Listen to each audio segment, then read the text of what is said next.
Hi everybody, I welcome you all to the vocabulary series where we are learning new words starting with different letters. So we have already covered words starting with 6 of the alphabets, that is from A till F. So if you have missed any of those videos, then you can have its access from the link that I have included in the description section of this video and even from the top right corner of your screen. So, today we'll be learning words starting with letter G. I hope you are excited about this as I am.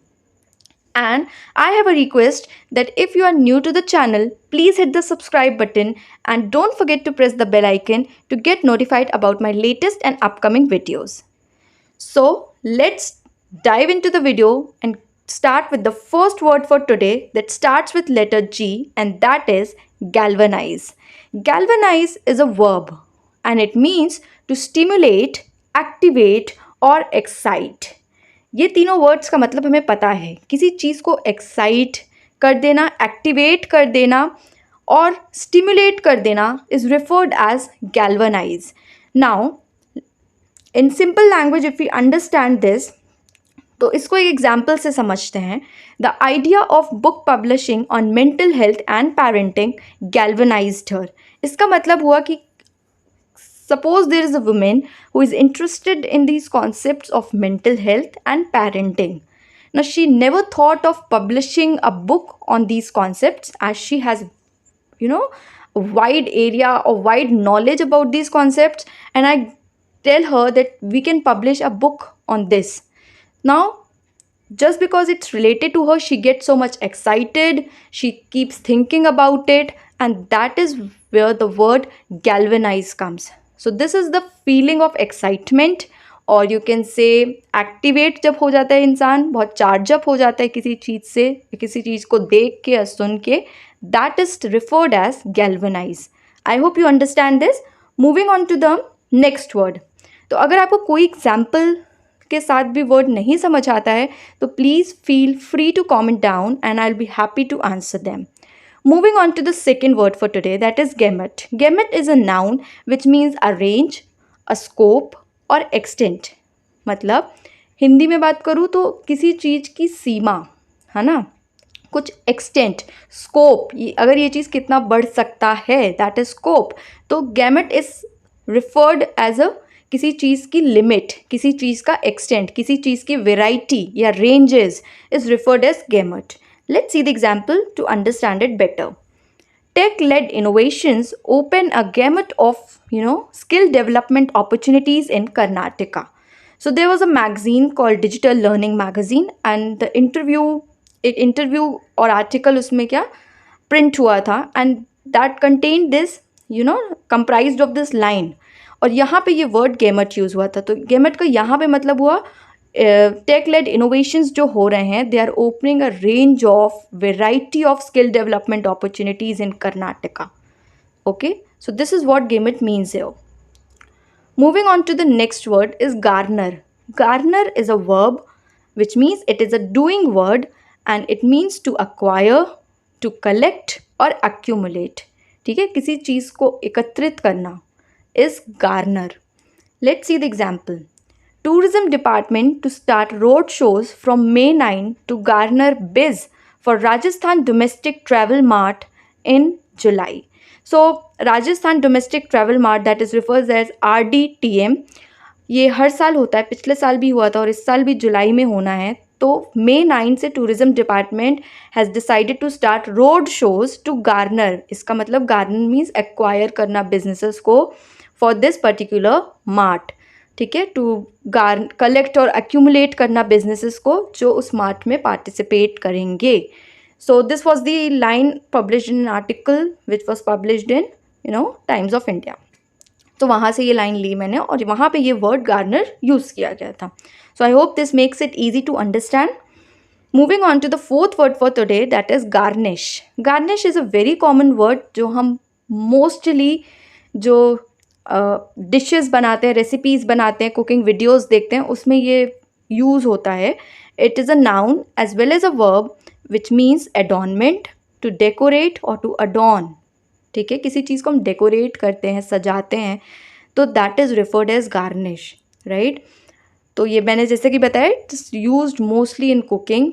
So example भी मैंने वहीं से लिया है कि I asked my mom to garnish my piece of pastry with dry fruits instead of candies to decorate. जैसे यहाँ पे मैंने फोटो डाली है, उस हम किसी भी रेसिपी को सुंदर बता दिखाने के लिए उसको डेकोरेट करते हैं, गार्निश करते हैं at the end, right. So that decoration part is referred as garnish.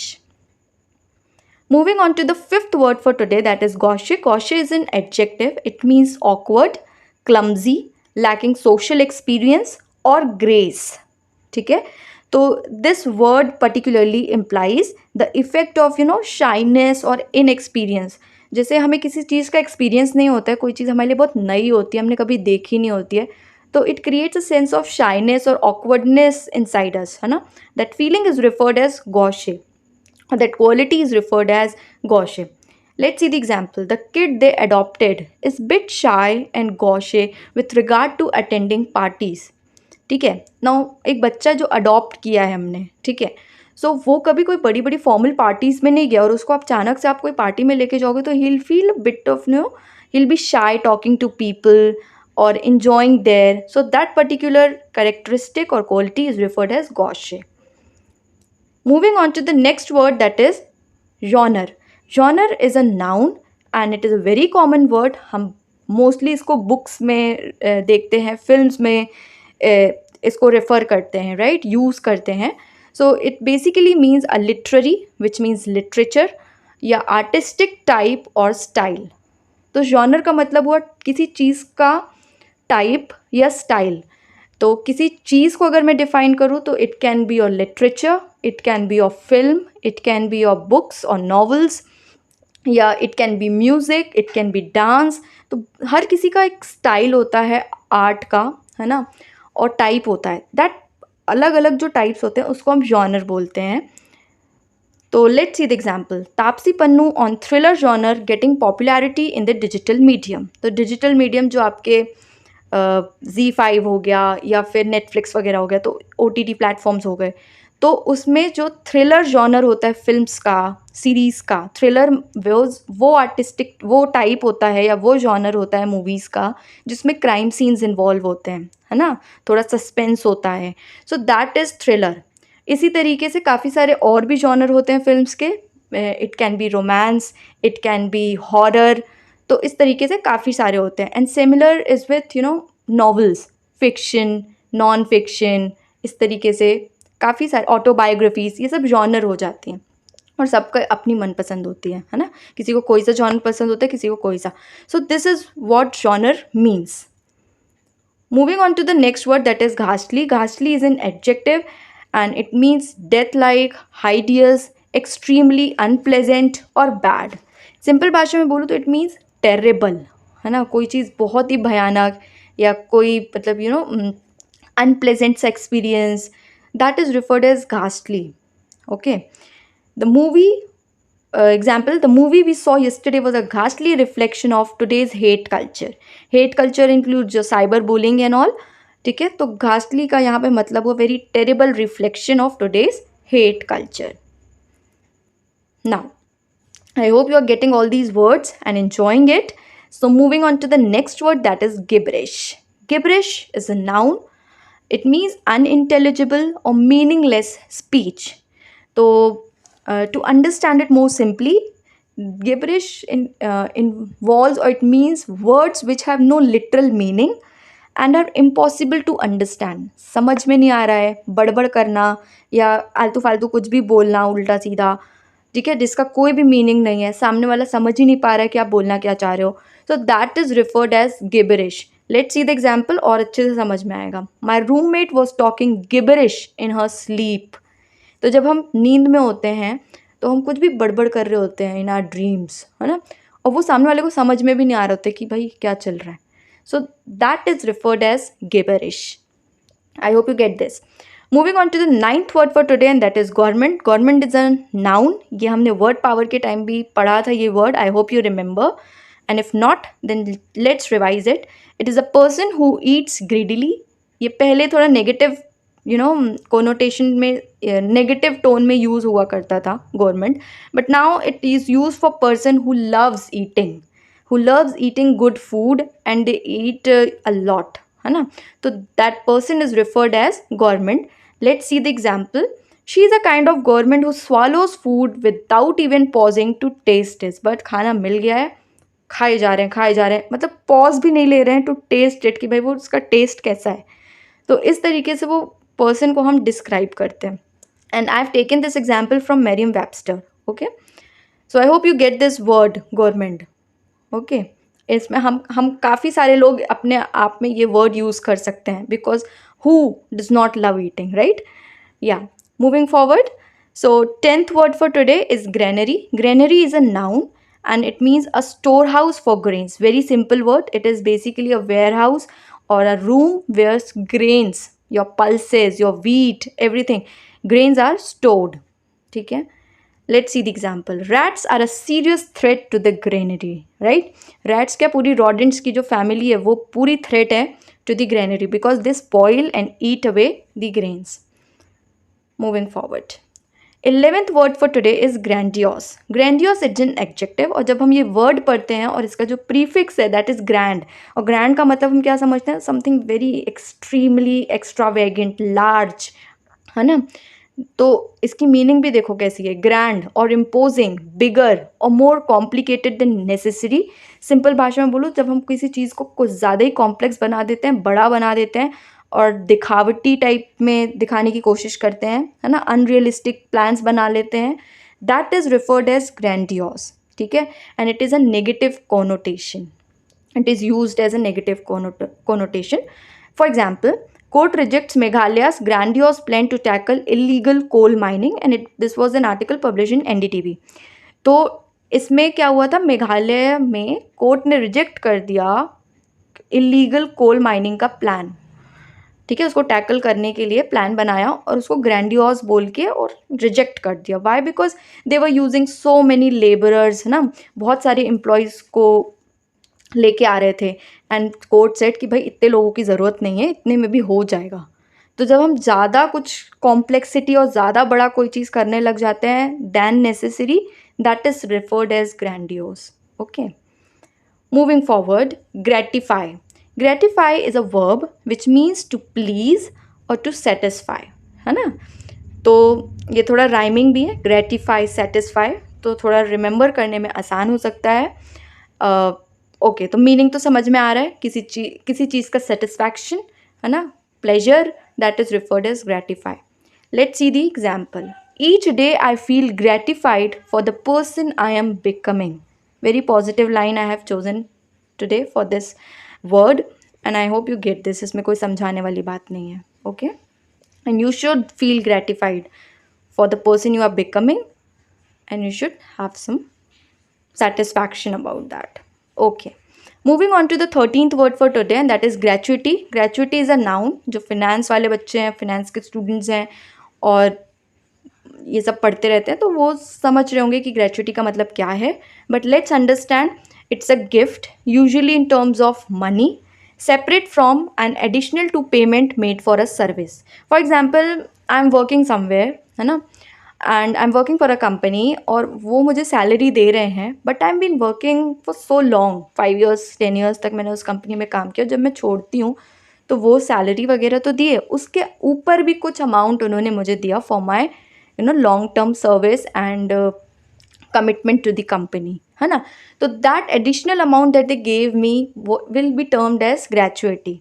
और इसका बहुत अच्छा एग्जाम्पल है when we give waiters, restaurants में हम टिप देते हैं, that can be referred as gratuity. My boss gave a handsome gratuity to the waiter for his exemplary and timely service. तो जो सर्विस मिल रही है उसका जो कॉस्ट है वो तो हम दे रहे हैं, बट उसके ऊपर भी जब हमें कोई चीज़ अच्छी लगी है या बहुत अच्छी सर्विस मिली है तो हम उस एडिशनल पेमेंट करते हैं किसी को, that is referred as gratuity. Moving on to the next word, gregarious. Again ये हमने वर्ड पावर में पढ़ा था, so I hope you remember this. It's an adjective. It means sociable, associating in flocks और हर्ड्स. तो gregarious ऐसे लोग होते हैं जो काफ़ी एक्सट्रोवर्ट होते हैं, लोगों से मिलना पसंद करते हैं, लोगों के बीच रहना पसंद करते हैं, and even people make them feel refreshing, rejuvenated, है ना, वो ड्रेन्ड आउट फील नहीं करते हैं when they meet people. So they are referred as gregarious, बहुत ही सोशिएबल होते हैं, आउटगोइंग पर्सनालिटीज होती हैं ये।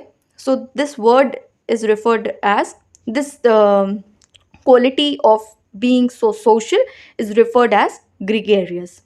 तो ये एनिमल्स के लिए भी कह सकते हैं, क्योंकि जैसे फॉर एग्जाम्पल एलिफेंट्स जो होते हैं अकेले नहीं चलते हैं, they move in a group, है ना। So they can be termed as gregarious animals. Like I've written here, associating in flocks or herds, like sheep, goat. ये लोग क्या होते हैं, एक herd में, flock में, group में चलते हैं, तो they can be termed as gregarious. Moving forward, this job profile fits to those who are gregarious and love to interact with others. So there are many job profiles जिसमें ऐसे लोगों की ज़रूरत होती है where you should not be shy, है ना। मतलब आपको इंटरैक्ट करना लोगों से बहुत पसंद हो, तो वैसे लोगों की इस प्रोफाइल में ज़रूरत है। This is how I have use this word. Moving forward, gullible is an adjective and it means easily deceived और ट्रिक्ड, किसी को ईजिली चीट कर लेना, है ना, जो इंसान बहुत ईजिली ट्रिक हो जाए, है ना, कोई उसको चीट आसानी से कर सकता है, that person is referred as gullible. And let's see the example. I have witnessed so many sellers selling overpriced souvenirs to gullible tourists, है ना। For example you go somewhere and buy some souvenirs, वहाँ की जो अपन निशानियाँ लेके आते हैं, तो वो ओवर प्राइज्ड रहते हैं और बहुत ज़्यादा प्राइस में सेल करते हैं ऐसे टूरिस्ट को जो समझ नहीं पाते हैं, है ना, जो प्राइस नेगोशिएट नहीं करते, जिनसे जितना मिला उतना ले लेते हैं। So I have seen so many sellers doing that and even you would have witness this. So these tourist जो ईजिली जो मांगा वो दे देते हैं, they are referred as gullible tourist. Okay, I hope you get this. Now comes the assignment part of the day which you have to work for, and I hope you'll do that. So 5 words that you have to research about and study by your own is garrulous is an adjective, gazette is a noun, glean is a verb, grapple is a verb, and gruesome, which is an adjective. So you have to research these 5 words for today. It's your homework. All the best for this, and if you have enjoyed watching this video, so please like, share and subscribe. Thank you for being here, and see you in the next video. Till then, take care, stay safe and happy learning.